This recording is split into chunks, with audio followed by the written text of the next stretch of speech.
Hello everyone, welcome to Fresh Cooking. இன்னைக்கு ஒரு இன்ட்ரெஸ்டிங்கான ஒரு சாலட் பார்க்க போகிறோம். ஆனால் நம்ம சமைக்க போகிறது கிடையாது. சமைக்காமல் எப்படின்னு பார்க்குறீங்களா? வாங்க இதை எப்படி செய்யலாம் அப்படிங்கிறத நம்ம இங்கே பார்ப்போம். இங்கே நான் 1 கப் அளவுக்கு நான் பீட்ரூட் எடுத்து வச்சுருக்கேன். அந்த பீட்ரூட்டை நல்லா வாஷ் பண்ணிட்டு துருவி வச்சுக்கலாம். 1 கப் அளவுக்கு கடலைக்காய் எடுத்துக்கலாம். அந்த கடலைக்காவை ஒரு 6லேருந்து 8 மணி நேரம் நல்லா தண்ணியில் ஊற வச்சு அதை எடுத்து வைக்கலாம். 1/4 கப் அளவுக்கு தேங்காய், கொஞ்சமாக கருவேப்பிலை, கொத்தமல்லி தழை, ஒரு லெமனோட ஜூஸ் கொஞ்சம் எடுத்து வச்சுக்கலாம். இதுக்கு கொஞ்சமாக பெப்பர், கொஞ்சமாக சால்ட்டு, அதுவும் நம்ம ரெடி பண்ணி எடுத்து வச்சுக்கலாம். அவ்வளோதாங்க நமக்கு தேவை. இந்த சாலட் சாப்பிட்றதுனால நமக்கு என்ன நல்லது அப்படிங்கிறத நம்ம பார்ப்போம். பீட்ரூட் சாப்பிட்றதுனால நமக்கு folic acid, vitamin A, betalain, iron இது எல்லாமே கிடைக்கும். அது நம்மளோட ஹார்ட்டுக்கும், நம்மளோட ஐஸ்க்கு, நம்மளோட லிவருக்கு ரொம்பவே நல்லது. ஊற வச்ச கடலைக்காய் சாப்பிட்றதுனால நாள் முழுக்க உங்களால் எனர்ஜியாக இருக்க முடியும். இப்போ இதை எப்படி செய்யலாம் அப்படிங்கிறத நம்ம பார்ப்போம். இங்கே ஒரு பவுல் எடுத்து வச்சுருக்கேன். அந்த பவுலில் நம்ம துருவி வச்சுருந்த பீட்ரூட்டை நம்ம ஆட் பண்ணிக்கலாம். அதோட நம்ம ஊற வச்சுருந்த கடலைக்காவையும் நம்ம ஆட் பண்ணிக்கலாம். கடலைக்காய் நல்லா ஊறி இருக்கணும். அப்போ தான் நம்ம சாப்பிட்றதுக்கு ரொம்ப நல்லா இருக்கும்.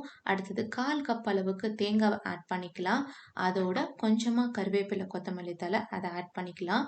அதோட கொஞ்சமாக ஒரு டீஸ்பூன் அளவுக்கு லெமன் ஜூஸ் ஆட் பண்ணிக்கலாம். இந்த லெமன் ஜூஸ் உங்கள் டேஸ்ட்டை பொறுத்து உங்களுக்கு அந்த புளிப்பு ஃப்ளேவர் வேணும்னு இன்னும் கூட கொஞ்சம் ஆட் பண்ணிக்கலாம். உங்கள் காரத்துக்கு தகுந்தாப்பில் பெப்பர் ஆட் பண்ணிக்கோங்க.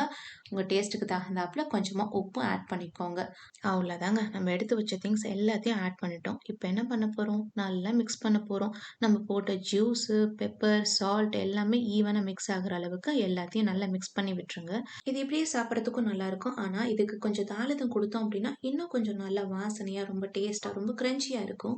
அதுக்கு ஒரு சின்ன கடாயில் 1 டீஸ்பூன் அளவுக்கு எண்ணெய் ஆட் பண்ணி அந்த எண்ணெய் சூடானதுக்கப்புறமேட்டு 1/2 டீஸ்பூன் கடுகு, 1/2 டீஸ்பூன் சீரகம், 1/2 டீஸ்பூன் உளுந்து, 1/2 டீஸ்பூன் கடலைப்பருப்பு, கொஞ்சமாக கருவேப்பிலை, இது எல்லாத்தையுமே போட்டு அந்த தாளிதத்தை ரெடி பண்ணிக்கலாம். கடுகு நல்லா வெடிச்சிருக்கணும். பருப்பும் எல்லாமே நல்லா கோல்டன் ப்ரௌன் ஆயிருக்கணும். இப்போ அந்த எண்ணெயெல்லாம் விட்டுட்டு அந்த பருப்பு மட்டும் இந்த சாலடோட ஆட் பண்ணிக்கலாம்.